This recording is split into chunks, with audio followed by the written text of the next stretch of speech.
Dr. Yang, you're in Seoul, and what are the reports you're getting about President Moon's visit to North Korea? Yeah, well, actually, I mean, they are still talking. Well, I mean, they supposed to be, have their conversation until like 5 p.m. So, I mean, we got like 20 minutes still left.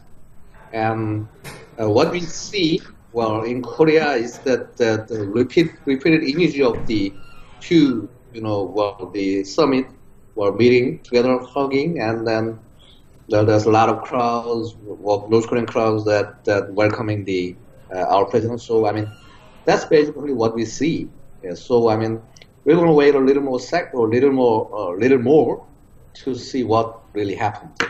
You have 2 days of talks and meetings that are on the cards, on the agenda. So, realistically, what is it that we can expect?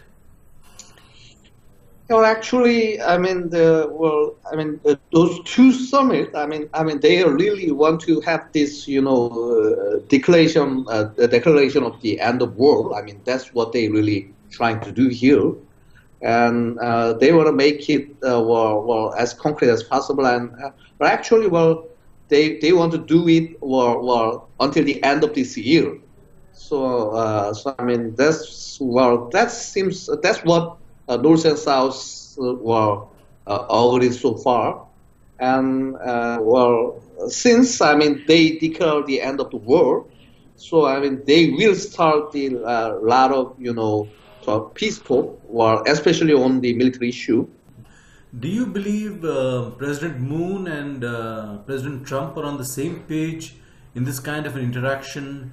Kind of stepping up the pace of interaction with the North, when nothing seems to be actually happening as far as denuclearization is concerned?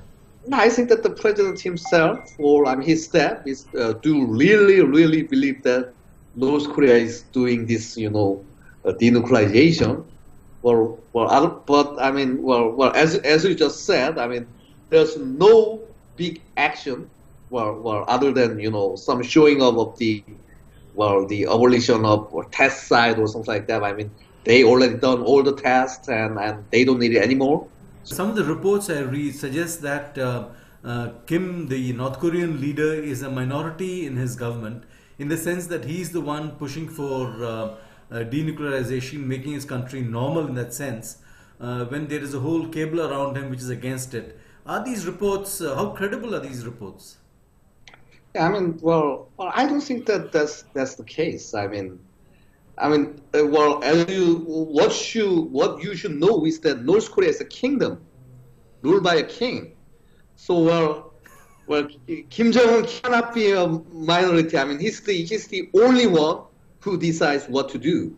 So, I mean, that's the one of the common mistake that people make, that to just think that there's two sides, or two parties, or in the North Korea. But I can tell you, there's none.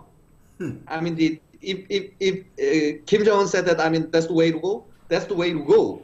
Otherwise, you'll get shot by the cannon. So I mean, that's what's happening. So I mean, those kind of speculation did happen like 12 or so 12 years ago, or maybe 20 years ago. I mean, whenever the South Korean leader and North Korean leader meets, I mean, North Korea tried to show to the world that there's two sides in North Korea, that I mean they are conflicting.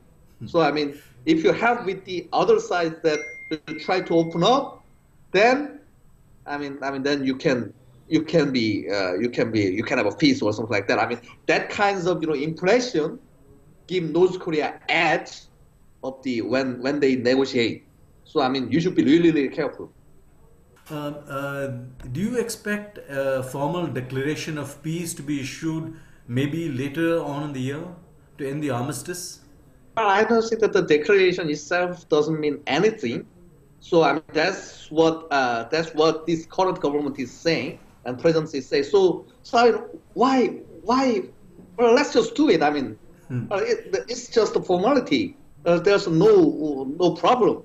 But actually, I mean, there's a lot of technicality involved. The thing is like this. I mean, well, if the war is ended, I mean, there's no reason for U.S. to train with the South Korea. Dr. Yang, thank you for that analysis and insight, and looking Yeah. forward to see what the developments over there bring. Thank you again.